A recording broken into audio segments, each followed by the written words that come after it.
এবং চট্টগ্রাম মেট্রোপলিটন পুলিশের 1 April Chittagong metropolitan জেনে আমরা ঠিক আছে দেখবো এটা কি পর্যায়ে আছে দেখে আমরা চট্টগ্রাম মহানগরীর পুলিশ কমিশনার হিসেবে এইটুকু আশ্বস্ত করতে চাই যেটি আমি বলেছি মাদক চাঁদাবাজি ছিনতাই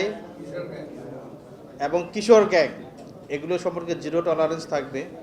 চট্টগ্রাম নগরীকে একটি নিরাপদ নগরী নগরবাসীর জন্য একটি স্বাচ্ছন্দ্যপূর্ণ নগর উপহার দেওয়ার ক্ষেত্রে চট্টগ্রাম মেট্রোপলিটন পুলিশ সর্বদা জাগ্রত থাকবে এবং আমরা এই অভিযানে আমার সাংবাদিক ভাই বোনেরা সহ নগরবাসীকে পাশে চাই, আপনাদের সর্বোত্তক সহযোগিতা কামনা করি।